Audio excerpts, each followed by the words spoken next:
beef to make it taste better. Yeah. I was listening to Joe Rogan the other day, and I listened to the episode where he had that guy from Meat Eater. No, You know, I didn't see it. You've never seen that show, Meat Eater? I haven't actually seen. Yeah, I know the show, but I haven't watched it. Just Well, because. anyway, it's the host guy, Right? and him and Joe were talking again, and because he's who got Joe into hunting mostly, is that guy, and but it's funny because part way through their conversation they started using short abbreviations for things, and they were talking about. And he's like, "So are you scared of like CWD?" And I'm like, "What the fuck are they talking about?" And they keep on throwing this CWD thing back and forth. I'm like, "What the fuck?" So I actually had to Google what the hell that meant. Apparently, in deer populations, and also in some in elk and stuff, even in moose, they have this thing. It's called chronic wasting disease. Yeah. So it comes with. But it doesn't. It comes with farming. Right. Well, it doesn't actually come, or it doesn't transfer to cattle, so we don't have to worry Yeah, it doesn't about transfer to cattle because cattle are they are grazers. So they're fine just staying in one area, but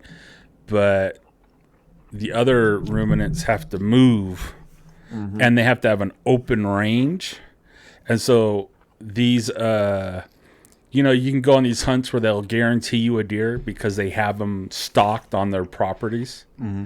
And those are the ones that they're talking about when they stock them and they won't let them outside their property line. They get stuck in that, and they don't get I think the variety of stuff that they'll actually eat, or just the roaming aspect of them. For some reason, they shut down and they contract this disease, and it ruins the whole meat.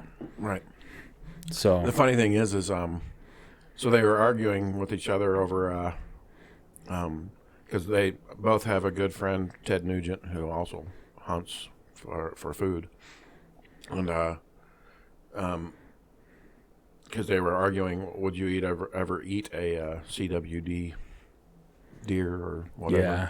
And Ted Nugent's because they're afraid that eventually one of these days it might pass to humans, but Ted Nugent's argument was, we've eaten thousands of them, we just don't know it.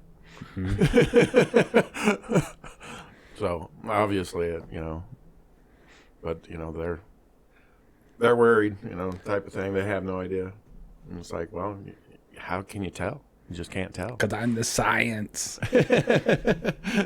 Right. And I said so. Because the guy who brought it up said, I'm the science. Welcome to Burnt Out Studios. Were we actually recording on that? Yeah, we were recording all that. Oh, okay. I'm the science. Eating while we're recording.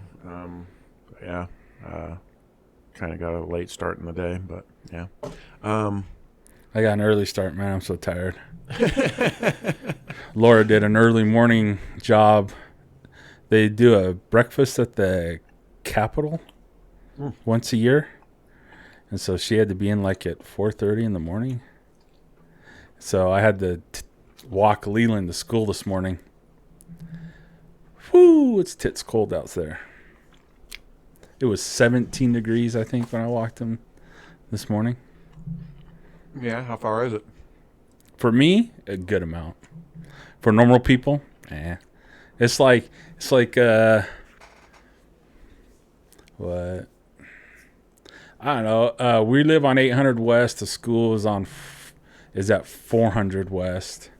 So that's 4 blocks this way, but it's only 2 the way they have it mapped out. So, but from 400 to 800, and then I got to go from 275 down to 400. So that's not far, but it's still, you got to go down. I got to go to 400 and then down to 400, over to 400. So for me, it takes about 20 minutes for me to walk that. I know the people upstairs, it takes them maybe 12. Yeah, 15 at the most. But for me, it's like 20 minutes. And so there and back's a good 40 minutes for me. It's probably good for you, though. It is. It's just, oh, gosh. Yeah, I know when I say this, people look at me like, yeah, right. But I've worked out plenty in my life. I've done gym rats. I've worked out, and there's a difference between sore and pain after you do something. And my feet just hurt when I get done. Now it's probably just me not being conditioned to walk, so my feet are just being pounded as I walk it. But it's kind of funny how pain in your body, over the years of walking thousands of miles every day right, in restaurants, I'd get pain in my feet, and then what was funny is you look into it, with all the experts online, and some of them start talking about that. Oh, it's not really in your feet. It's because this isn't aligned and this isn't aligned and blah blah blah, and that's what's causing the pain in the feet. And then and then they show you all these stretches and stuff, and you do the stretches, and it's like, motherfucker, they were right. And so, I was going to say it's probably because your back is so fucked up that that could be part of it, but yeah, stretches are fun. Mm-hmm. And I used to spend 20 minutes stretching, and then in 5 minutes it's back to hurting. You know what I mean? So, right. Yeah. Because it's funny, I've bought all these things over the years. When I was, I had one of those things that you set on the floor, and it's like a roller that you roll your feet across and stuff like that. And it's funny, those things, they feel good when you're doing it, but right. Afterward, the pain's still there. Mm-hmm. But yeah, it's that's kind of the way I feel like when stretching, or like walking. It feels like, I don't know how to say it, because it feels like I'm getting stronger and hurting more at the same time. I don't understand. I don't get that. Right. It's like the pain isn't subsiding like it used to. Huh.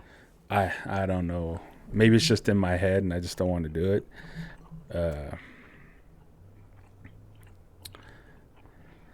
Well, otherwise, do what but you got to do what you got to do. Since we've been wasting away and getting skinnier, I've been putting weight back on. I can't. I put 40 pounds back on over this last year. Oops. Yeah. But it's amazing how good I feel. Yeah. And as far as I still try to maintain the vitamins and stuff, but I used to come home and I'd be eating ibuprofens and stuff, trying to numb the pain, but now I don't seem to need to do any of that. That's good. Last time I took ibuprofen was when I had that cold, and that was just to. But let me throw this at you. Do you think it's the weight, or do you think it's the curing of your gut and your biome that way? I think that might have helped. Yeah, that's fixed a lot of the inflammation that attacked your body. It's funny, you start listening to these idiots online, and because when you hear somebody talk about seed oils and all that bullshit, that's the first thing your mind says is, "Oh God," and then you start doing it. You basically, start an elimination diet where you're eliminating these different things, and it's like, holy shit, holy crap, man. Well, because I know. Because, you watch like Timcast and the skinny people are going to say, oh, it's just because the weight fell off. And it's like, well, maybe that helps me get around with some things, or maybe it's not as much of a drag on the whole body. but there's something inside that doesn't hurt like it did before. And I could say, okay, if I was like 5% body fat, so then the fat's all gone, but I've only reduced it halfway, and yet I can feel like it's all gone. Because that's what, people usually, the pain goes away and they'll stall because of the pain going away. Right. And so, whereas people like Tim and them get all skinny, high and mighty, they get on their little high horses on those shows sometimes. He gets going off, and I just turn the show off. He had a couple episodes last week when he going after those guys at the end of the show. What were they going? I can't even remember what the argument was about, but whatever it was, he gets so annoying, and I just turn him off. I don't know. I didn't catch that one, I guess. I think it was on Friday and Thursday. I can't remember. He had some. Because I don't remember them talking about. I can't remember which one. What they were talking about. Something. Because I do remember he gets so stuck on something, and the other person. One guy was saying, "We can agree to disagree." That guy. Remember that? But it wasn't health related. It was no. So anything he gets, when he gets like that, I usually just go, shit, turn it off, because he never will win the argument. He will bash you until you give up, right? And so then he thinks he won. Wasn't it about the HB1 or H1B visas or something like that? There was that one, and there was another one. There was two. He did it 2 nights in a row. He did it. That other guy was something else. The other guy was about. Was it just immigration in general, or it's about something like that? I can't remember. Right.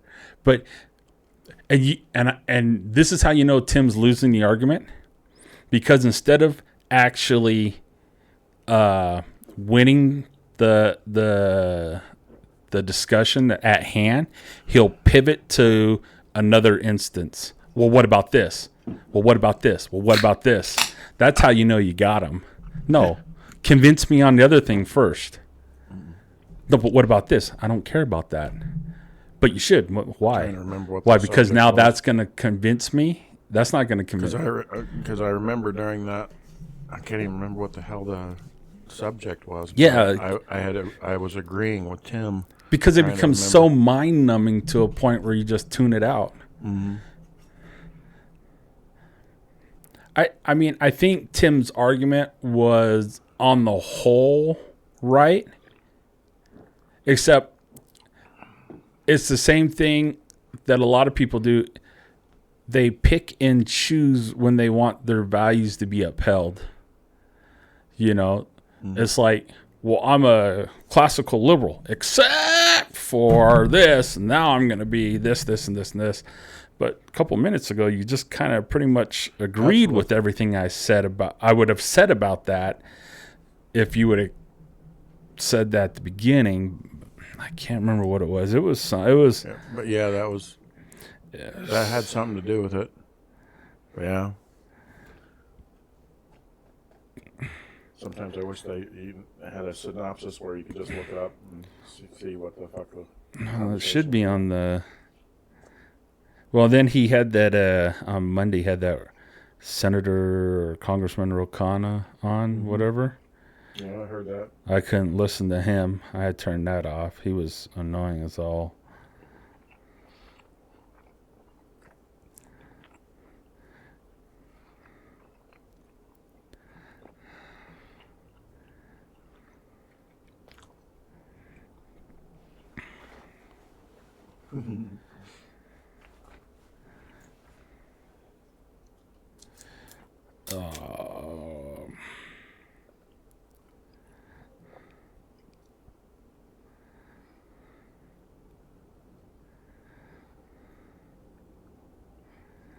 funny thing is in a few days or whatever, there'll be some short clip about that. Yeah, well, that's what I was just looking through. Where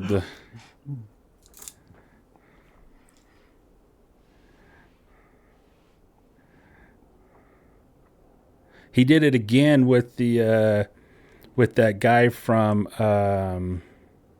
Marin Gaines, the guy from that. He's got that pro guys channel.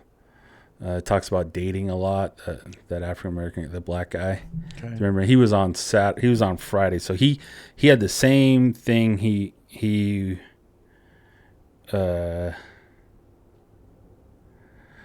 had a row with him too, and I can't remember exactly what it was, but it's not important.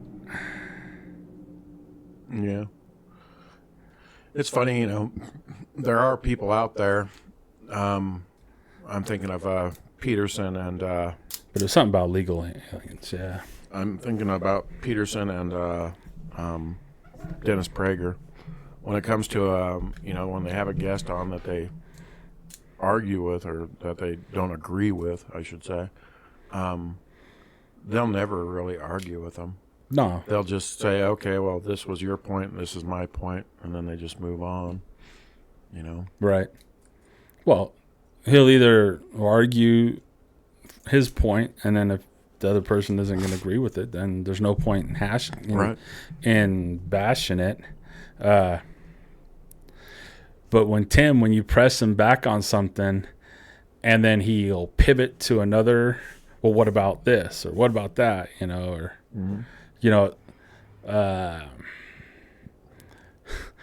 I would have to say anytime you get him to bring up that kid's name, Amalaki, whatever his name is. Oh yeah, you've got him cold.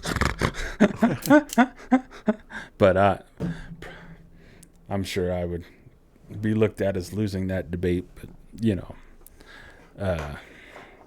because I would probably just be, oh, yeah, sure, yeah. And he'd get all pissed off at me, and I'd be like, another thing that's kind of funny to me is your anger proves your that Andrew Davis guy. He's getting more and more popular on, I see him more and more on, he does the Whatever podcast, but he also, he has all these basically debate podcast type things, and everybody, Is he the one that Tim went around in circles with?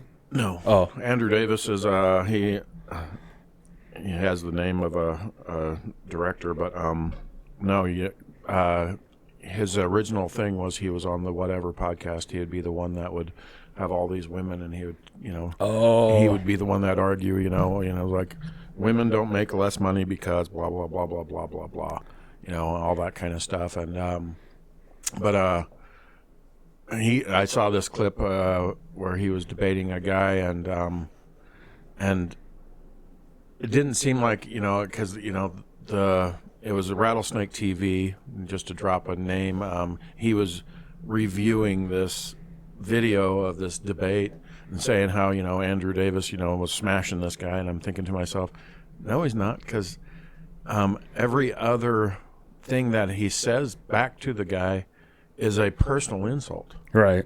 It's like, if you're throwing in personal insults, every time you're responding, you're not winning. Mm-hmm. It's like, come on.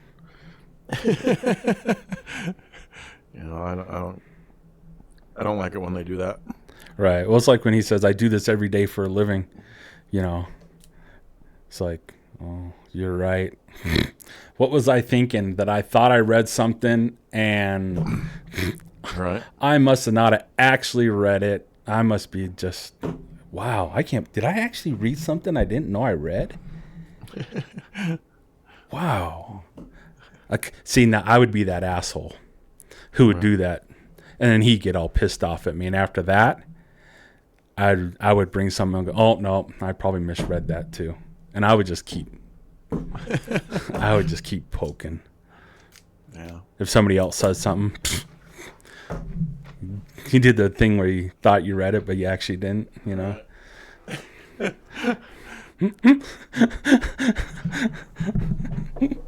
Because I don't know, Yeah, he gets a little high and mighty at times, and I understand. You do when you're in those positions because everybody's there to talk to you, so you kind of get that in your head that you're all that bag of chips. What's amazing is somebody made a reference on his show the other day with talent on loan from God. Yeah, I heard that too. And they all went, huh? No, that was a super chat. Yeah, with talent on loan from God. And they all went, huh? What's that from? They all shrugged and said, whatever. And I'm like, oh my gosh. You guys, it's just fascinating, because you know what that's a perfect example of? It's a perfect example of kids thinking that the modern take on a song was the original. And then you realize, no, it was a cover of a cover of a cover, Right. It's like they only think that talk radio or talk stuff was invented with Joe Rogan and podcasting. Have no idea who Rush Limbaugh was. Well, it's funny because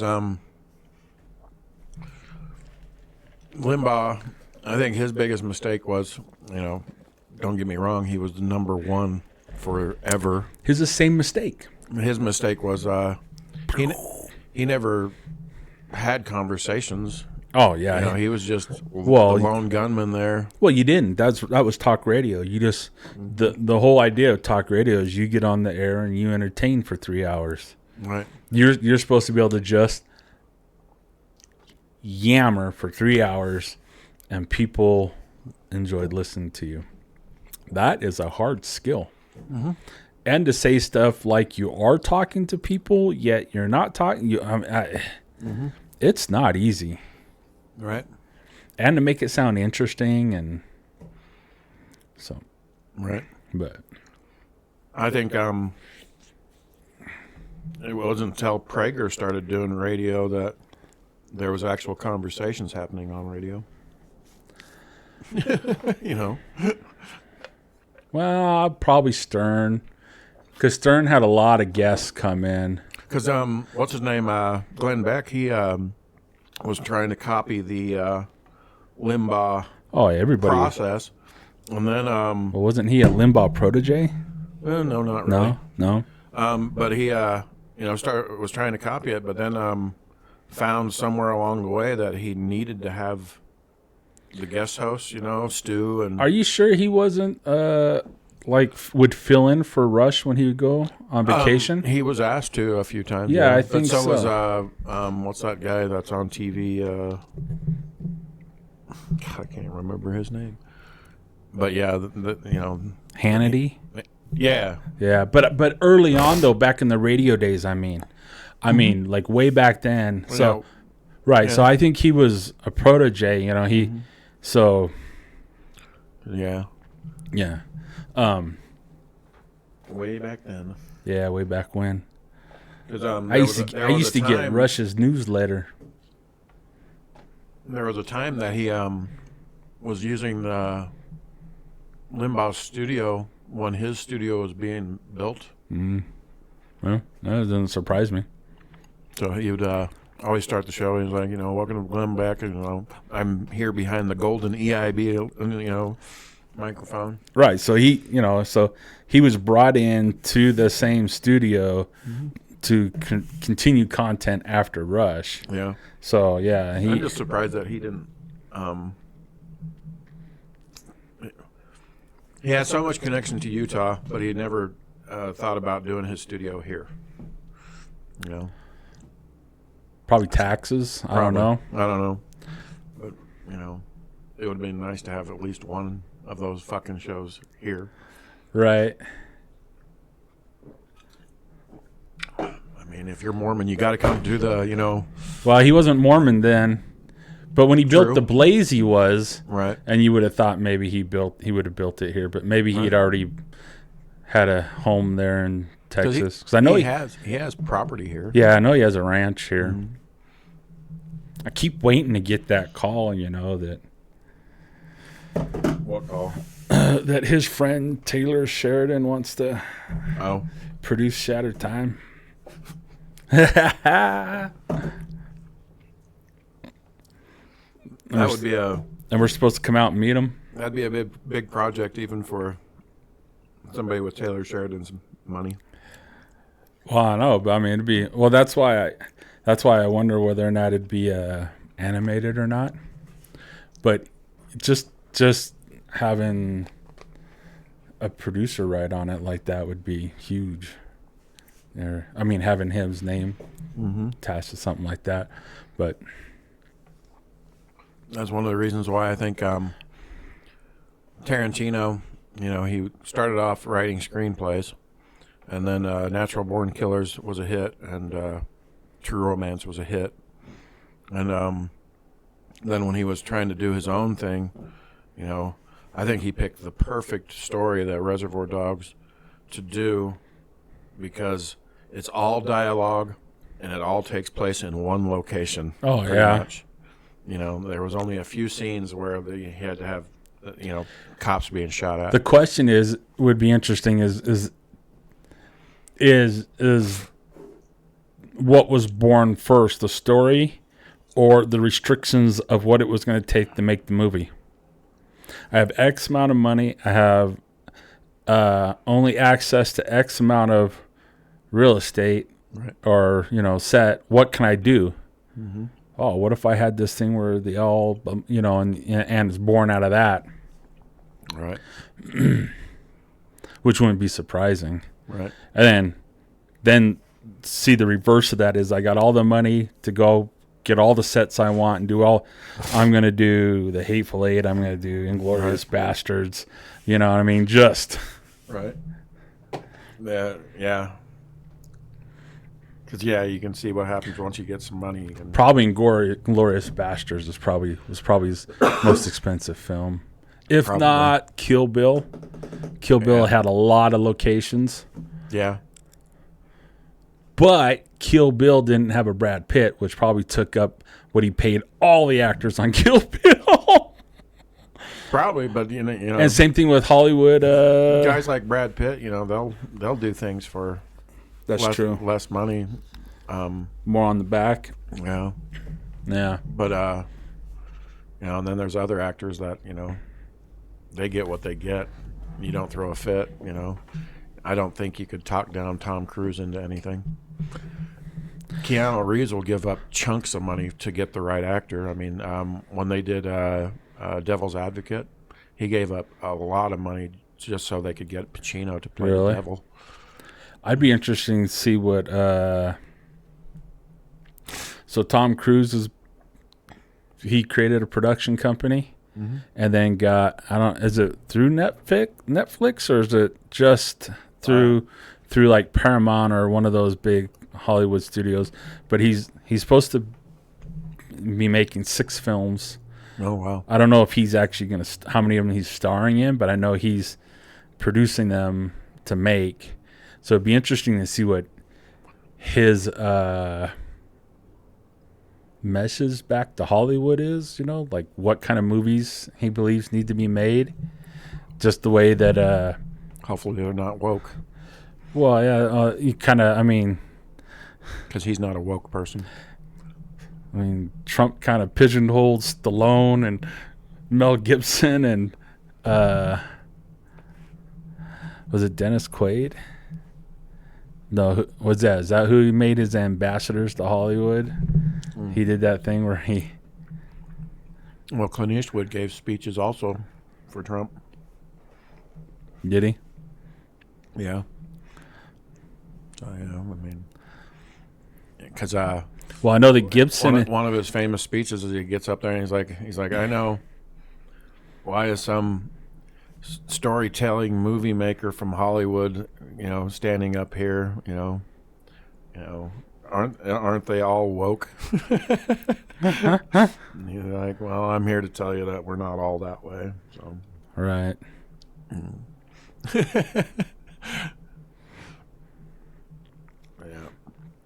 Well, it's interesting how Wahlberg and Gibson got together and created that production company. There's a That new movie that's out yeah, I want to is see their that. first one that they made. Mm-hmm. And that looks good. Because I'll watch anything that Gibson will put his name on. Right. But yeah, I think he directed because it. it sounds like he and from the looks of the trailers and stuff, he got Mark Wahlberg to act. Oh, yeah. Because there are some movies where you watch Mark Wahlberg, and it seems like he's just phoning it in. He'll just deliver the line. Yeah. And that's it. That's what I think. Maybe that's the reason why half the movies I watch De Niro in feel that way, or like Harvey Keitel. Right. Like when they say a line, like there's nothing behind it, or it just sounds like their annoying voice spitting it back at you. When he works with Scorsese, he does a good job. But other than that, yeah, you're right. Right. Like I can watch The Ronin Love that movie. or Heat, and there's nuance to the character or whatever. But when I watch a lot of these other, just I don't know, it sounds weird. I don't know. There's just, it really does sound like he's saying the line that he's supposed to say at the time. Mm-hmm. The one you can really hear that from sometimes is Arnold Schwarzenegger, and he doesn't help himself when he does interviews, and he talks about it as the business. Right. It's the business. We want to give the fans what they want, so we want to make it action packed. We want to really do all this great stuff, and so it's like, oh, so you're not there enjoying telling us a story and being this fun character. You're just there delivering a line so that you can make the movie and get paid, is what it seems like sometimes, Right. Well, it's funny because I remember the first time, because I've always considered Schwarzenegger a star that, like you said, kind of delivers the line, and most of the times they'll write an entire movie where he doesn't say anything. I mean, he had one line of dialogue in all of Conan. Grom, No, I've never prayed to you before. I've no tongue for it. he says that he doesn't say That's much. about it. He you came back for me. There's that. There's drive him out into the thing, lamentation of the women. Right. But but there was one movie that he made that I thought it seemed like he was trying to have fun with the character, trying to have more of a personality, and that was Eraser. Eraser, yeah. I think yeah. It seems like he tries sometimes a little harder with the comedies. But even then, right, like Jingle All the Way is pretty much good until the end when he has to give the monologue. Jamie, it's me, then it's like, oh, now he's doing the acting stuff. But there was one movie that he made that he did when he stopped being governor where it's about a guy. There's been a zombie outbreak. Oh, it's it's called Patient Z or something like that. I have it actually on my collection. Something, can't remember. And his daughter is a zombie. He's supposed to kill her or turn her in, and he can't do it. Mm-hmm. That was pretty good. Yeah, that was he was trying. Good. Yeah, he was trying on that one. But yeah, I mean, the good news is I think that there's some actors like that I consider them stars, not actors, but they know their limitations. Mm-hmm. They're not going to go out and I mean, Stallone, even though he's had fun making those Expendables movies where you don't really have to act that much.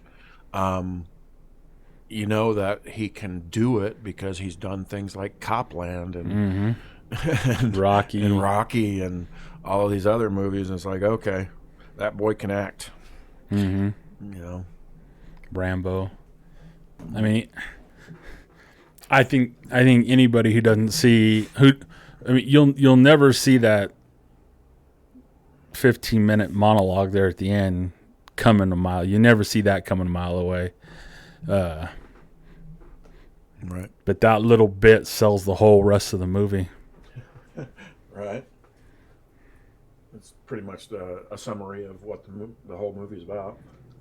Oh, that's actually it's a summary of the late 70s and 80s with the. I mean, that whole movie is set up to talk about how horribly treated Vietnam vets were when they came back.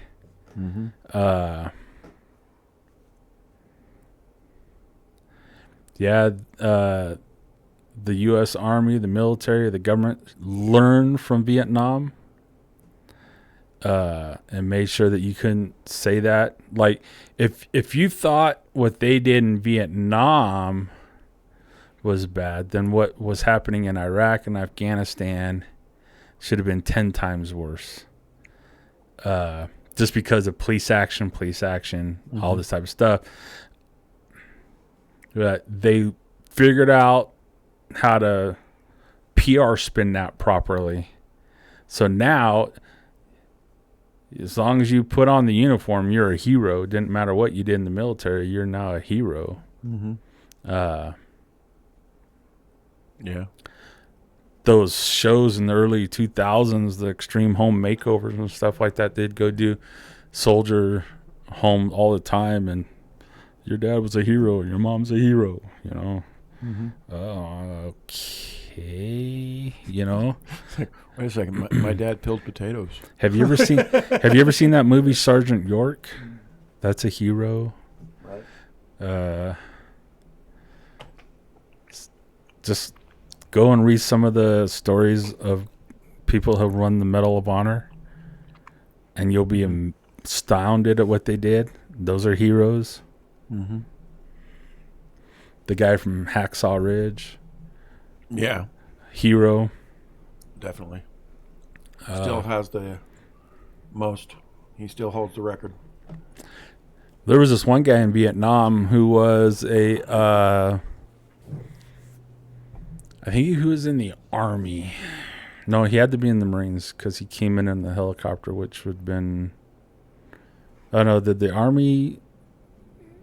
Well, they had the air cavalry from right. the Army. The Army had the air cavalry. They brought in on the Hueys. Yeah. Did they bring in Marines, too, and do that for them? Not that I know of. I don't think so, right? So what I think was he was a Marine. He had gone through 2 tours already. He had broken his back in a parachuting incident. Yeah, because when those things pop up, and sometimes they'll... He had rehabilitated himself technically enough that he could function again, right? And then re-up to go to Vietnam again, and they wouldn't take him, so he not reclined his commission, or what he resigned. Yeah, resigned his commission, and went and joined the Army. And there's this incident where this Huey there went to pick up these guys, and a couple of helicopters went down, and they just get lit up from the tree line as these guys are coming out. And he goes out, grabs them, brings them back to the Huey. He gets 6-7 guys onto the Huey. I think he gets riddled with 9 or 10, 12 bullets in the process, and lives. Hero. And then, was he the pilot? No, he was. He was a door gunner. Door gunner, or just. He was there. I can't remember. It's been a long time since I read it, but it's like hero. Amazing. The fact that he had broken his back and then re-upped and win again is like nuts. Well, yeah. Sometimes I think those guys are suicidal. Oh yeah. Well, that's what's great about Stripes, that movie. Mm-hmm. Have you ever seen Stripes? There's in that little platoon. There's everybody that goes into the military, right? There's the people who either go to jail or you go in the military. There's the people that have no other recourse but to go in the military. There's the guys who are dumb and drunk and wound up in the military. All right. And then there's the ones that were drafted. And then there's ones that are killers who know they're going to get a gun and get to go point it at somebody and shoot. Right. Like that one guy. Yeah, where's it? He jumps out the back of the truck and takes off. Mm-hmm. Yeah. Yeah. That's a classic. One of my favorites as far as military movies is Biloxi Blues. Biloxi Blues? Yeah, that one's pretty good. Because, he talks about that, in his diary. They're reading about, he's a horrible person, but I wouldn't be surprised if, he got the CMH or whatever. Then he's like, oh, great. So you think he's going to get the CMH, but I'm a fag.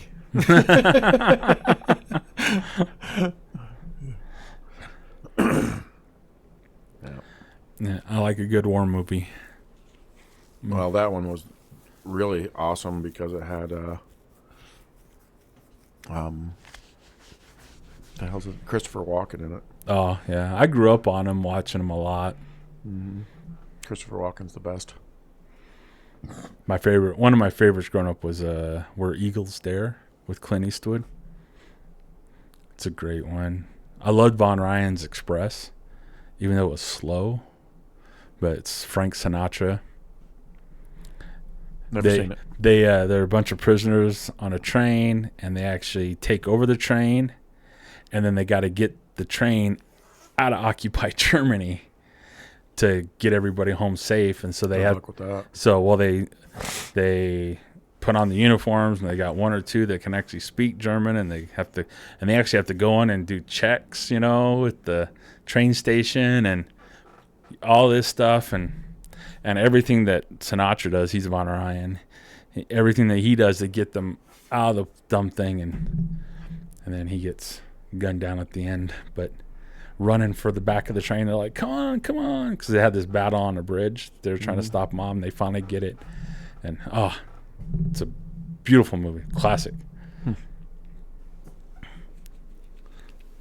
Yep. Force 10 for Navarone. It's funny though, because there's a lot of directors and writers out there that try to do these war movies, and Platoon is always talked about as being one of the best Vietnam flicks, although I think Full Metal Jacket's better. But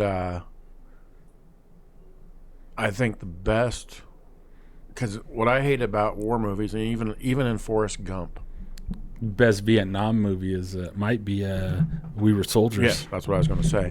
But in Forrest Gump and Forrest is really good, though. In so many other Vietnam movies, they never explain what they're doing, because most of the time they're just walking around searching for Charlie, just like Gump says. We're always looking for this guy named Charlie. And but in the thing that I loved about We Were Soldiers is the whole movie is about one particular battle, and it's when the air cavalry was first introduced or invented, and it centers around that one character that Mel Gibson plays. Was he a colonel? Colonel, yeah. And and his leadership style and everything. And they fly in the air cavalry, and then they land a bunch of soldiers into this one area that they had no idea had a fucking, base underneath their feet. Well, he knew that. He knew all that was there. They knew that there was word that there could be stuff. Well, But he didn't know that it was that many. Right. Well, but he kind of had a clue. So he talks about at the beginning. He talks about what they did to the French at that mountain. Right. He knew, and they had also done it to somebody else before that.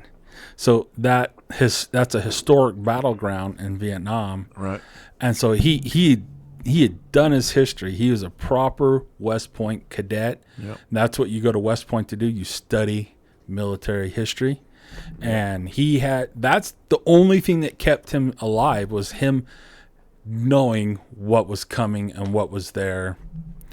And, to call them out, call this out. But man, like you said, I don't think he was, he didn't think he knew there was that many there. Right. Because, it's kind of like I don't think he ever expected that he was going to be cut off from a bunch of his other soldiers, Right. There was basically 2 battles going on. That one where they're trying to survive, and this one where... Well, it's kind of like... It's what Custer would have done if he had been able to have constant reinforcements. Right. Because they were able to bring in ammunition and take casualties out and bring fresh in over those 3 days. Yeah. Boom, boom, boom, boom. So if because Custer didn't realize there was 2,000 What's that actor's name? That Native Americans down what's there. that actor's name that played the pilot? Greg Kinnear. Yeah. Yeah. God, he's so good. I mean, still one of my. He's had his moments. One of my favorite movies still is As Good as It Gets. Good as it gets, and yeah. it's because Greg Kinnear does a great job in that too. Man, it's like I just love what the hell? Who's the main character in that? As Good as It Gets. Yeah, Jack Nicholson. Jack Nicholson, when he's like, it's like, sure, you have good stories. Everybody has good stories, just nobody in this car. You have good stories, that take place in nice parks with noodle salad. With noodle salad. Yeah, what's funny is the first movie that usually comes up to mind with him in it, and it was just a side character, was You've Got Mail. Great Whenever career. I think it, yeah. But I think he's had an exceptional career, but he's just never really been the main character. yeah, he had a couple opportunities. Mm-hmm. There's one where he played a mailman delivering a letter from God or to God or something like that, or I can't remember. Yeah, something like that. And he has to go to court and fight for the But I thought, right to deliver it, or I don't know, something. I don't know what. but his I think that was one of the best characters in that We Were Soldiers, was that pilot. That and Sam Elliott's character. Yeah. I mean, you talk about watching heroes fall down, like never meet your heroes. This last couple months leading up to the election, it's like, oh my gosh, what happened? And there's always been that stuff, separate the art from the artist. But you always thought maybe hopefully they would have hired you for that job because you have certain kind of base attitudes that will come out that only somebody who's based like that could then portray that character with. And then they hear him say stuff like that during the election. Get over it. Nice weather we're having, huh, Master Sergeant? Who made you the fucking weatherman?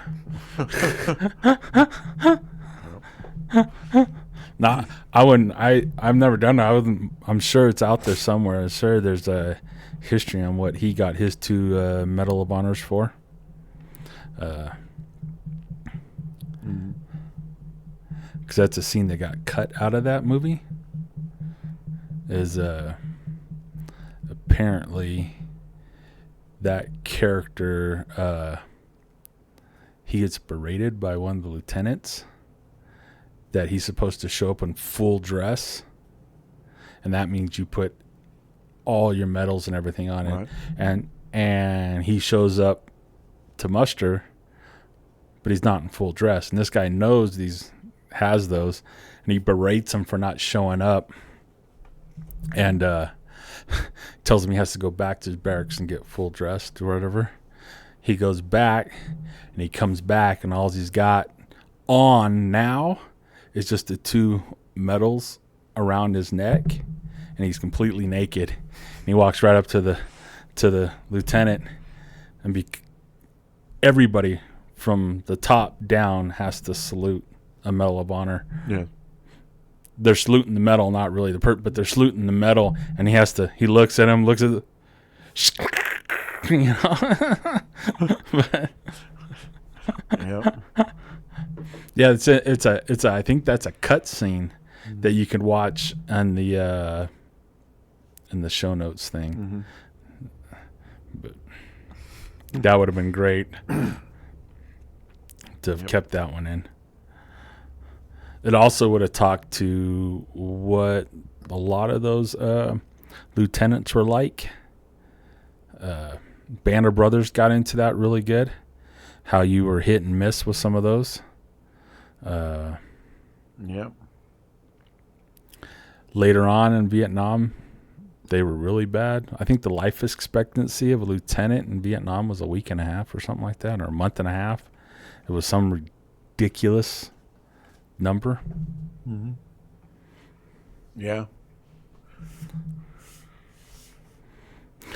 Nobody liked to be told what to do, especially since there was well, it's not. No, they want to be told what to do. It's just they were so green, right, thinking they knew what they were supposed to do. Well, that's just it. There was no.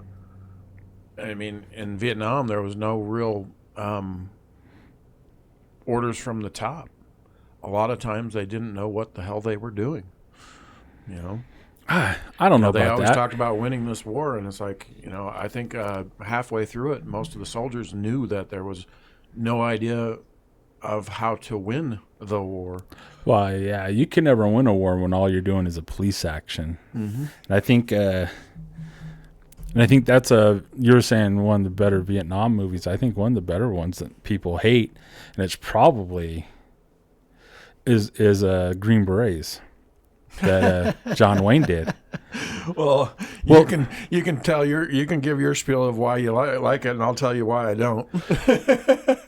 Well, I'll tell you why you think most Vietnam movies fall short. It's because they're coming at it from an anti-war sentiment. So they hate war, they hate the United States, and they reflect that in their movies. Yeah, that's not how the Green Berets was shot. He shot that as a pro-military, pro-U.S., pro-intervention movie. Yeah. Which has a message of why they're there and what they're doing. Whereas most people will look at Hollywood and they'll say, well, we had no reason. What were we there for? We had no. It's like when Tim and those guys go off on their, they say all this stuff about how the Democrats and Antifa and all these people hate America, come 10 minutes later, they'll tell how horrible the military is and how horrible they're doing all these things around the world is. And it's like, well, that's just the same thing said a different way. Right. It's like they conflate sometimes what people take advantage of and do during the situation versus what was the implementation or what was the antithesis for going and doing. So during that movie, do you think, because this is the thing that I remember from it, and it took me completely out of the movie when they started, anytime they had a Vietnamese character speaking, they never spoke the language. They just went, ping, ting, tong, ting, ping, ting, tong, ping, tong, ting, ting, ping, ping, ping. And you can't tell me that they're actually speaking the language. They just said ping, ting, ting, ping, ping, ting, tong, ping, tong, ting, ting. A lot. Well, do you know Cambodian? Fuck no. But that's not a language when you have three things that you're saying over and over again. Ping, ting, ting, ping, ping, ting, ting. No. It is though. I'm in the mission at the mission MTC, you know, and we're talking to other guys that are going to other countries, and they're going to Southeast. They're going somewhere over there in Southeast Asia, and they're like, bot has 5 meanings. It all just matters what you're using it for in the sentence and how you say it. So yeah, you could say bot 5 times, and you meant 5 different things. Yeah, no. No, I don't know. And when I watched the Green Berets, that's all I remember. And we had my dad was called to be the bishop over there was a Lao and Hmong and Cambodian branch, and it's different. It doesn't sound like like what you would think Chinese sounds like, or Japanese or Korean. It has a very more of that dong, dong, dong, a lot more of a twang to it. It's not. This is horrible. This is gonna get me. You know, this is get us canceled. But it sounds like the redneck of Oriental speaking. You know what I mean? Yeah, but it's different.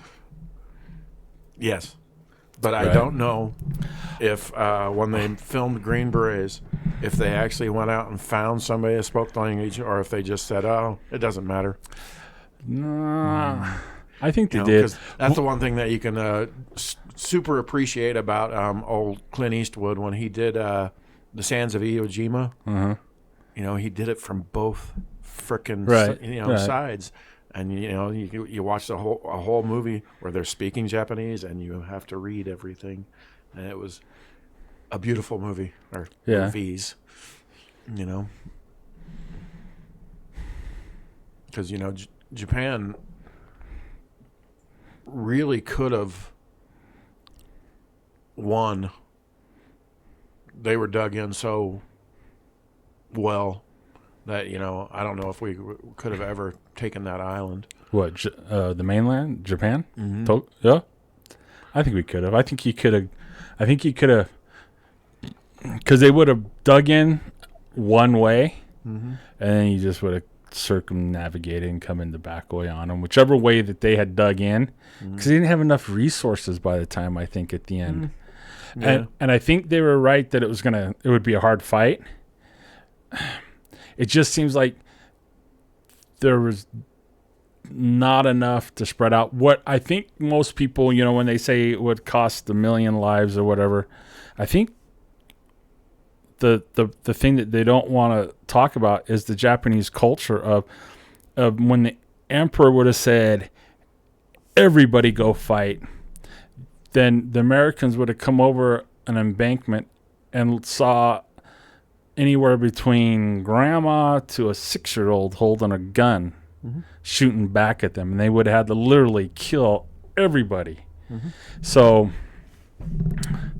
and I don't know if it would have been as horrific on our side as it would have been on their side. Well, we took the shortcut and dropped the bombs. Yeah, I think you can probably debate that till the end of history. Was it good or not?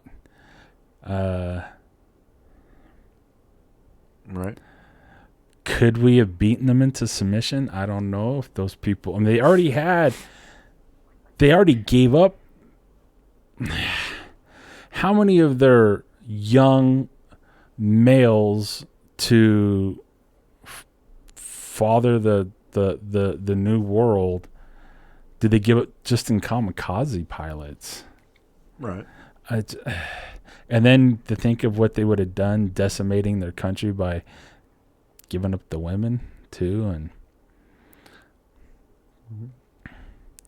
it's so. Then there's but then there's the psychological thing of dropping a bomb, and you can see that in Japanese movies after. It's in their movies all the time, and you just think, oh, they're just doing this post-apocalyptic sci-fi punk thing because we love that stuff here and we think about it and we write it in our stories all the time. And you just don't ever maybe think about the fact that, oh, they lived a post-apocalyptic event. They actually went through the psychological trauma of that.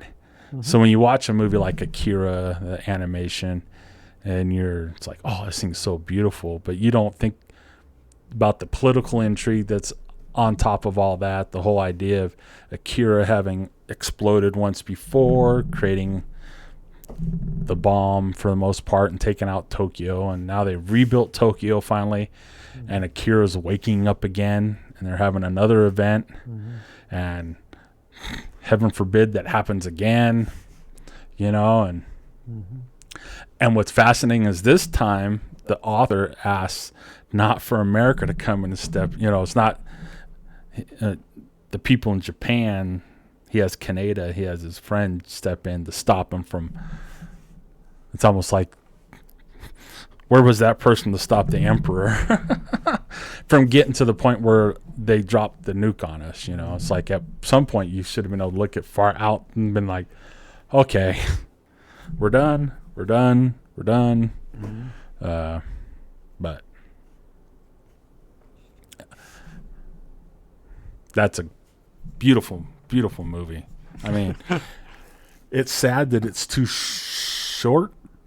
No, it's not short. They took a giant story and crammed it down into one movie.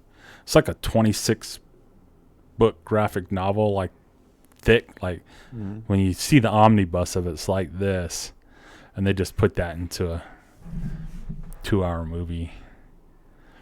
It jumps pretty drastic. You don't even really know who Akira is or what. I mean, they kind of try to explain it to you, but you really don't understand. Yeah. It's been so long since I've seen it. But I think I've talked. There's a couple movies I try to watch. I like to watch at least once a year. Over. Well, yeah, over and over. But at least if it's been too long, I'll come back and make sure I watch it like that. Ghost in the Shell. Things like that. Lately, I've been seeing on Netflix Lady Hawk, and I've been itching maybe to watch that. I actually but I've been watching too many podcasts lately. I forced my kids to watch that just the other day because I got a copy from you. Oh, what do they think? They fall asleep? They said the exact same thing that I said when I first saw it. It's like, oh, this is Shrek. Oh.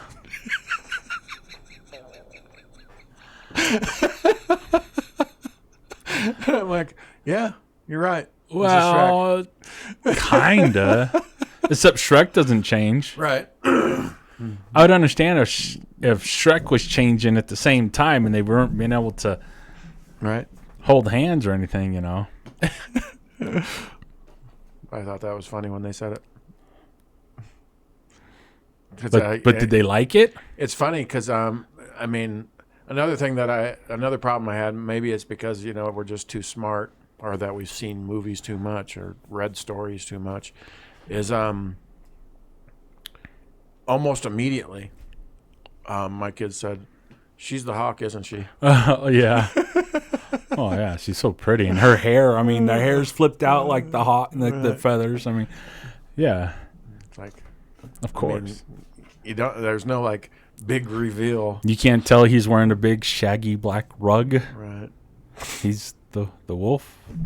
The only thing that mars that movie, and I mean, as part of the campiness, a little bit of it that makes that you're supposed to love about it is the upbeat kind of 80s music to it. You know what I mean? Mm-hmm. Where you wonder what that movie would be like scored. Hans Zimmer score or something, a little more with stuff in it or something. Because I swear, one of the movies that I will watch over and over again is the first Conan. Right. And Dino De Laurentiis, fantastic director, but I also think that yes, the music in that plays a big part of to why I like it. Oh yeah, it's The adventure is music. Amazing. It's adventure music. Yeah. It's fantasy adventure music. I mean, there's genres, right? And there's country music. I mean, Western music for Westerns. That, I mean, as soon as you hear the music, you know exactly what you're watching. You know, yeah. So the music for Conan, they didn't just. It wasn't like, oh, we're making a fantasy movie, so just get the D-list composer to do it. They went out and got, amazing music, and it shows. It's spectacular. Still one of my favorite. Yeah, I mean, yeah. Yeah, there was quite a bit of I'm trying to think of one out, like Westerns that they did too in that late 70s period where they did like the rock music too, and it just kind of doesn't fit right, especially like the opening song or the end song is like a modernized version of it, right. And you're just like, that but just seems kind of weird. It's kind of funny though. There is one movie that I can think of that they did modern music to a medieval movie, and it worked. And that was Knight's Tale. Yeah. Yeah. And I thought that was really well done. Right. I miss Heath Ledger. But, yeah. But yeah, the music from Conan is still amazing. And I just, the thing I hate more about Conan is they didn't make more. No, that they did make that second one, Conan the Destroyer, and it sucked ass. It's funny because the first one was Dino De Laurentiis, and he wanted an R-rated movie, and he got everything he wanted because he's him. And then I don't know who they turned it over to. I could probably look it up, but it wasn't him. He may have been producing or something. I don't know. But, there was no music, like the first one. And it was PG-13, and it was horrible. Actually, Schwarzenegger says there's an R-rated cut out there. Of Destroyer? Yeah. Because they actually made it an R-rated movie. Right. It's just they edited it down to be PG. Right. Because they didn't think they had the audience for it. I don't know why, but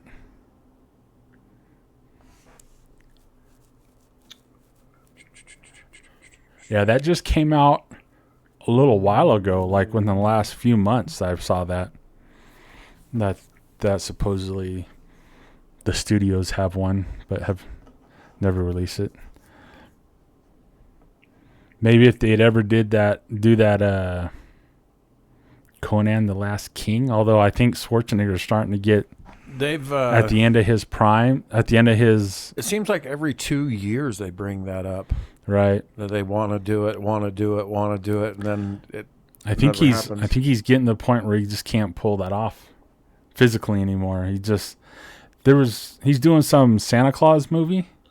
Do you see him on set for this Santa Claus movie that he's doing in I think with The Rock? Was it The Rock in it or somebody's in it? No, who's he walking down the street? He's walking. Are you talking about? You're not talking about Red One. No. He's on the set. He's been filming it last couple of months. But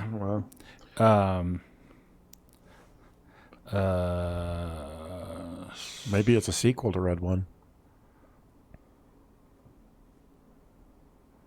But just like I thought, Raphael De Laurentiis, he produced the second one, but Richard Fleischer was the director of the film, and it's Dino De Laurentiis also was a producer. But I don't know what the hell they were thinking when they made that fucking film. Yeah, see, he's the man with the bag. Yeah, there was scenes of him in New York walking down the street with some kid talking. But oh, that's who it was that I saw him on set with. Can't remember if he's in it with him, but he was walking down the set with him was Alan Richardson. Reacher. Yeah, I saw it. That's where I saw. I think I saw it on his Instagram. And then, see, this is, but watching him walk, he looks like he's got old man legs. You know what I mean? Which he does. I mean, but like the strength there to wield the sword and do all this stuff is like looking like it's past. Now, what they need to do is reboot Conan with Richardson, right? Or is he too big? I don't like the idea that they tried to reboot it in the, with what's his name? With Momoa. Yeah. Oh, it was horrible. I don't think that there is a need to reboot any. Well, not reboot it, just tell more stories. Right. And the Conan, that's what I mean. I didn't mean remake. I just mean give us more Conan stories. I know he's supposed to be small and shorter and runtier. Because I think if they would have done a shot for shot, scene for scene, and have Subutai or whatever his name was, and the wizard dude, and had Thulsa Doom and all of that, those characters, and just did a complete remake of it, that would have been better than what they did. Oh, I think because I actually appreciate. I mean, it's not as good as the original, but I actually appreciate it when what's his name, Vince Vaughn did the remake of Psycho. Right. And they did shot for shot, scene for scene, the exact same thing that the woman getting stabbed in the shower. It was same camera angles, everything was the same. Yeah, it almost seems like Conan the Destroyer was made by somebody who doesn't like the fantasy genre. You know what I mean? Yeah. And you have to like. I think they stuck too many characters in it, honestly. And I think if you're going to make a movie like that, you have to love the lore so much that it oozes out of the movie like Conan did. That's what makes Conan on the outside looking in should be ridiculous. But it's high fantasy and it's done at a high level, so you buy all of it. Mm-hmm. And you can go back and watch plenty of those movies from the early 80s that they've tried doing fantasy movies, and you watch them because it's the only fantasy available, but right, it's nowhere near on that level. It's the same thing with them doing superhero movies, but it wasn't until Jon Favreau come along and said, no, this is the stuff I read growing up. This is the stuff I love. The thing that makes Tony Stark cool isn't that he's Iron Man. It's his quirks and his this and his that's and his flaw here and his flaw there. But the flaws don't overshadow the hero, and they're just there. And all of a sudden, you're like, hey, look at that. It's a great movie because it's not being like, oh, look, didn't you see Superman on the screen? That's what makes it great, right? It's kind of like, they make those movies. It's almost like woke movie making. It's like, right. But we put Superman on it, so it was great, right? Because that's all it needs is to make it great. Superman. No, it needs the rest of the stuff. I mean, I love the idea of seeing Schwarzenegger stand next to Wilt Chamberlain. That was hilarious because you think after Conan, he's this freaking giant. And then he goes and stands next to Wilt Chamberlain. And you're like, oh my gosh, he makes him look like a regular dude. And then you see the picture of him being held up by Wilt Chamberlain and Andre the Giant. You seen that picture? And you're like, holy crap. Yep. Yeah, that's the one thing about Schwarzenegger. He never claimed to be the biggest. Mm. He was just as far as the body, he was just sculpted perfectly. Yeah, it was the sculpted. Mm-hmm. It was because Ronnie Smith came along later and just took it to a whole new level. Ronnie Coleman. What's his name? Hulk Hogan has bigger, biceps than Schwarzenegger, but he just doesn't look as good. Not sculpted. Mm-hmm. So, yeah. But yeah, Coleman is. I've met that guy in real life. I met him. Yeah. I was on a flight, and I saw him in the waiting for the flight, and you can't mistake him for anybody else because I don't know how that guy sits on anything. Not very well anymore. Even his the fact that he was in first class or whatever, it didn't matter. It looked like he was uncomfortable doing whatever. That's you when don't fit in worlds anymore. That's when the addiction takes over, right? And just goes too far. Mm-hmm. I mean, you see now he's had some ridiculous amount of back surgeries and surgery. He can barely walk now, but he still is lifting every day. He doesn't get to lift as much as he used to, but he's still out there trying to pound, and he has to use a walker or cane to get from machine to machine. It's but he just has that pathological need to lift weights. Yeah. Sometimes I wish I had that pathological driving force or whatever because I was complaining to somebody the other day that I'll get home from work and I should start riding, but it's like every other day now. Same way. Yeah. Mm-hmm. So yeah. I completely agree. Same way with the drawing, same way with everything. You just wish. Yeah, I wish I could make a plate with just that much food on it, but it just doesn't happen. Right.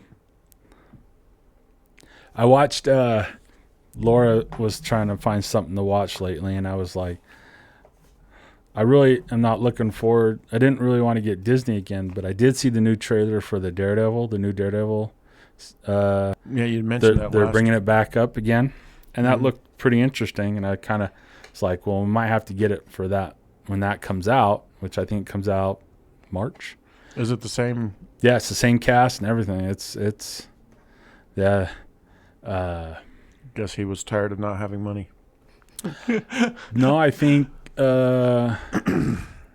Marvel tried doing some other stuff, and people were like, I don't know if they've completely learned their lesson. Once again, I think economics are forcing them to make different, choices to do different things. I don't know if they're doing it for the right reason, which will probably bear out soon enough, but. Mm-hmm. But because of that, she did. You can get Disney, Hulu, and HBO Max. I think all is one bundle thing. And I was like, "Oh, that's kind of good." Because with the Max HBO, they give you all the Warner Brothers stuff. Mm-hmm. And I don't. Have you seen that new Batman? Did you see that new Batman movie with Robert Pattinson? Yeah, I did. You saw that? Mm-hmm. Yeah. So they did a 10-episode series of The Penguin. Based in that world? Yeah, it picks up right after the events of Batman. Is Pattinson in it? No. Oh. Yeah, we never see Batman. All we end up seeing right at the end is the bat signal. Right when he becomes the Penguin and he thinks he's home clear, and then they span out and there's the little bat signal up in the air. It's like, yeah, wait till you get a load of this guy. But it's pretty much, it takes that character, that low-level boss in Falcone's organization that was in the Bat, and works him into what will consider the Penguin. It was pretty good. It's a mob show. It's all about workings and outs of mob. The thing that I don't understand I guess I understand why they do it, but I would love it if there was just a way to, you find out that, some channel like Paramount Plus or something is making this particular TV show, and you have to sign up for the entire channel to get this one thing that you want. Sometimes I wish there was just a service where you could go, oh, I just want to buy all of Yellowstone, or I just want to buy, whatever. And, stuff like that happens on Amazon once in a while. I bought all of Yellowstone on Amazon, but, some of these other shows, I would like to buy them, but you can only get it if you have this, or you can only get it if you have that. It's like, are they afraid to offer it on multiple platforms? Yeah, I don't know why. I don't know what it is. Although, but what's kind of interesting now, though, is that they never lock you in. So you can always just go pay a month or two, watch everything, and then wait for new stuff to come out. While you're waiting for just jump to another network, watch all their shit. Well, it's just like, it's just a constant back and forth. The Daily Wire, for instance, they have the Am I Racist movie, and they have all this different stuff because, it was made under their umbrella. But, they allowed Am I Racist to come out as a general release to, in the movie theaters. But then, now it's on their service behind their door, which to open their door, you have to, spend $300 to get a year's worth of whatever. And it's like, why can't you make it to where I can go and just rent the fucking movie from you? It's like, because there's a movie that I never did watch when I had the Daily Wire. Was I wanted to watch that one that's called Run, Hide, Fight or something like that. Yeah. About a school shooting. Mm-hmm. That looked great, and I never did watch it, unfortunately. I never even watched that Gina Carano movie. I had the Daily Wire for a little bit, but I never watched that, Right. I never seemed to find time. I was going to ask a question, though, about... So there's they work this thing up to this point where the Penguin breaks down, and his right-hand guy sees him at his most vulnerable. Mm-hmm. You've watched a lot of mob movies over the years. Mm-hmm. Does the main guy keep that guy around because that guy will always be able to protect him when he sees that vulnerability coming and can protect him from others? Or does he take that guy out because he saw the vulnerability and nobody can see the vulnerability? Like, probably the second one there. Is that what you... Because I was just thinking of Scarface. Right. He as that movie progresses, he kills, everyone. His best friend, because the best friend's fucking the sister, and he kills. Well, that's different though. But he's had these confidants. Mm-hmm. You have your confidants in there who protect you. Right. And just because they've seen you at your lowest, do you kill them because he can't have anybody ever have seen him at his weakest? But all that does is allow him to get weak again for the people on the outside to see. Whereas when he starts to go down that hill, if he has a confidant that's like the right-hand guy that's never going to betray him, that guy usually will step in, shield him, mm-hmm. and block him. You know what I mean? Right. But bad guys are bad guys. Bad guys are bad guys. I understand that. What it was I was wondering was it seemed like from, maybe I'm not seeing it right, But it seemed like from a guy's point of view, having that homie next to you, or that guy who knows you at your worst, knows you at your best, but is always going to stick beside you and guard you and protect you, is the guy you never get rid of. Yeah. Women, on the other hand, have a tendency that you saw. I feel like that hoe's got to go. Maybe I'm wrong, but and so the movie's written by a woman, and so it ends. What? Or the show ends, with him having to get rid of this guy. But it's like, I understood. I kind of saw maybe that one of them had to die, or like, oh, one of them's gonna die. But I didn't think they explained it at the end of the show. It's like, I kind of understand. I understand that point of view. It's like Tony Soprano. He couldn't let anybody know he was seeing a shrink, because then the wolves would think he was weak and come after him. But if one of his right-hand guys, I didn't actually watch the show, did any of his right-hand guys find out about it and he killed them because of it? I never watched The Sopranos either. Or was that protection? I guess I never saw it, so I didn't. So I'm imagining. But like New Jack City, that organization falls apart from the inside, basically. The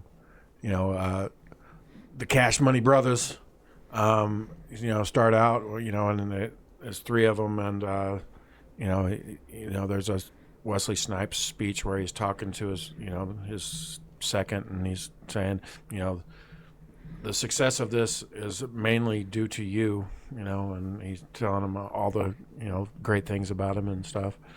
And he says, we're not going to end up, like, I don't remember what names he said, Toby and Jim stabbed in the back alley over a girl, which is funny because it's foreshadowing, because that's exactly what happens, is they fight over a girl at one point. Right. Well, that betrayal's different. That's all betrayal. I'm not seeing how him seeing the weakness and then still fighting for him and doing everything he asked and having his back, how that was a threat. I guess maybe eventually he thought fear. He thought, yeah. I guess it's supposed to reinforce just how horrible people he is, because he's a supervillain. I get that. I just didn't buy her explanation to it. Right. Because it seemed like, that's usually the kind of guy you want with you in the thick and thin of stuff.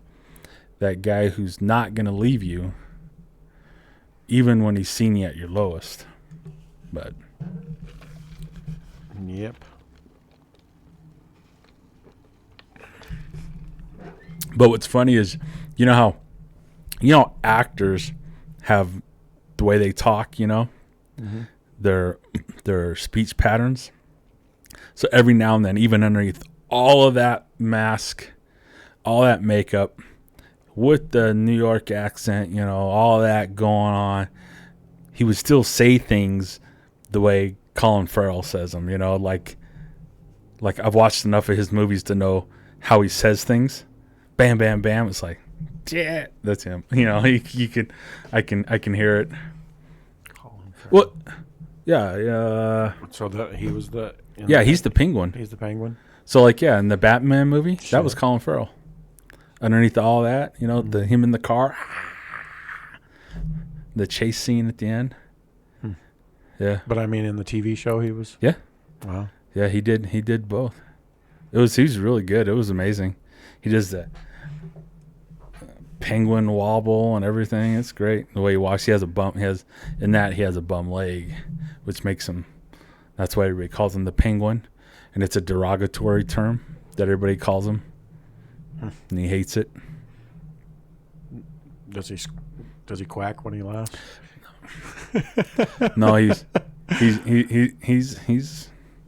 ruthless. He's a. You know what Colin Farrell's best work was? I know what his best work was, but do you know what his best work was? The one that I like the most is when he was in Horrible Bosses. Horrible Bosses? Yeah. That's good. It's like, oh, do I have to tell you every time I have to go take a leak? My favorite movie is In Bruges. Which one? In Bruges. Oh, shit. Fucking Bruges. Yeah. He's like, Domhnall Gleeson's like, not Domhnall, Domhnall's his son. Brendan Gleeson's like, this is where medieval knights walk. Look at how pretty this place is. It's gorgeous, amazing. Fucking hate this place. He's like, he's just this Debbie Downer through the whole thing. Oh, gosh. And then Ralph Fiennes. Oh, brilliant in that movie. His Cockney. Oh, I never heard him play that type of character before. And it was like, I didn't know he had that range in him like that. Mm-hmm. Brilliant. I love that movie. And then he made this one with Brendan Gleeson again just 2 years ago or something like that. Gosh, sad as hell movies. Kind of, it's in Ireland. What was it called? Well, have you ever watched The Lobster? That movie is so annoying. Don't know if I've ever heard of it.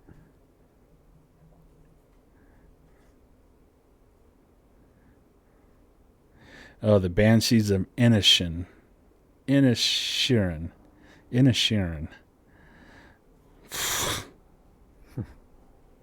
He has a best friend he goes to with the pub every day. Then all of a sudden his best friend tells him, you know what, I'm done with your shit. Don't ever come talk to me ever again. And he's like, what? We meet her every day, at the pub. And he's like, look, if you talk to me again, I'm going to cut my finger. I'll cut a finger off. And he's like, and he leaves and walks away. And next day he talks to him and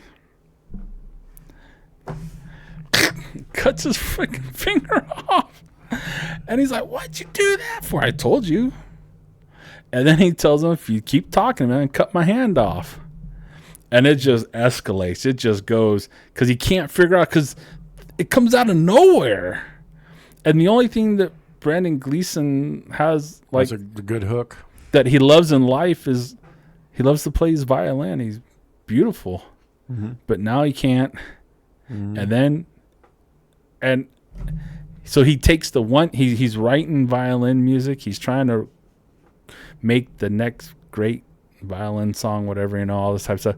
And yet he just can't take his stories anymore. Because it's the same stories that he's listened to for the last 30, 40 years or whatever.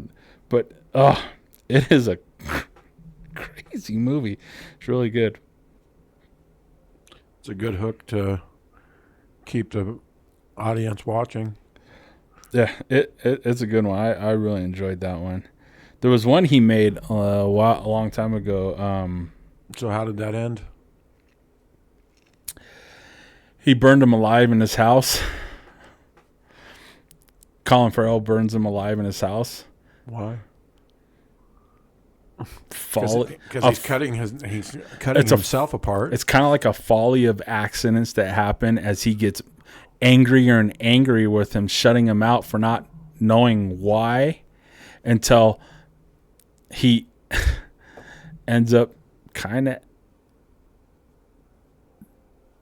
purposely but accidentally setting his house on fire and roasting him alive. You know what I mean? And it's just a sad just spiral. You know what I mean? But they're just hilarious, and they're just. I mean, I don't want to say they're classic Irishmen, but they're just guys from a little sea town. Colin Farrell milks a cow every day and takes the milk around, and that's what he does. He's the guy that provides milk to most people, and nice. it's a good little movie. What am I looking for? That sounds like a good movie. What's it called again? The Banshees of Inisherin.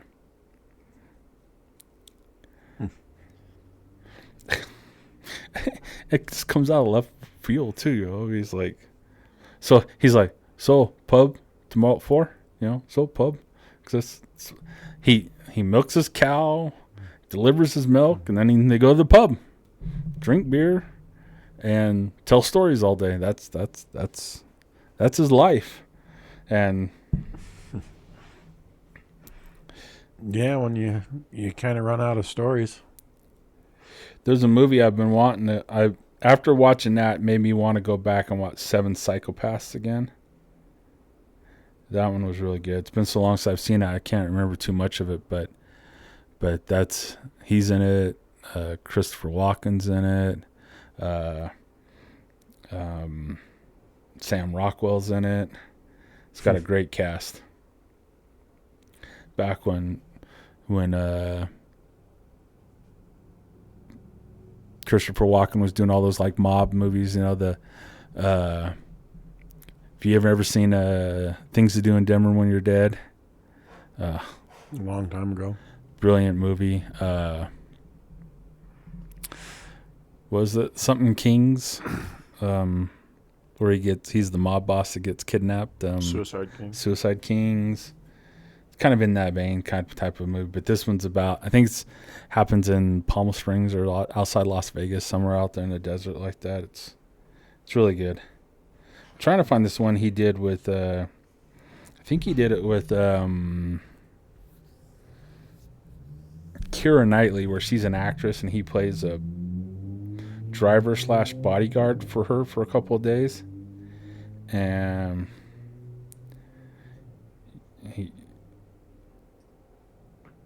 you're hoping for this, they fall in love type thing, and he's gonna run off with her at the end, but his other days catch up to him, and it's just. Is that Dead Man Down? No. That's the one with Witch. Yeah, that one was kind of weird. What is that? You just going down the list of Colin Farrell movies? One weird one is Odin. That I watched. That was one of the first ones he did. I think that was like an Irish movie, you know, where woman finds a woman kind of washed up on shore in a little fishing town, and she's a mermaid. Oh, I think I have seen that. That's another one of those kind of slow-moving, depressing type of movies that he seems to love.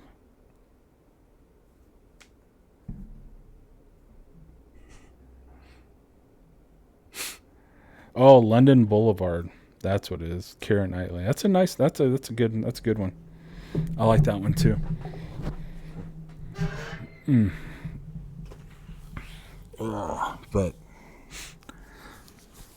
Other than that, I've been watching just a lot of podcasts lately. Yeah. Yeah, I mean, in the inauguration and all that stuff. Gosh. I still haven't watched that.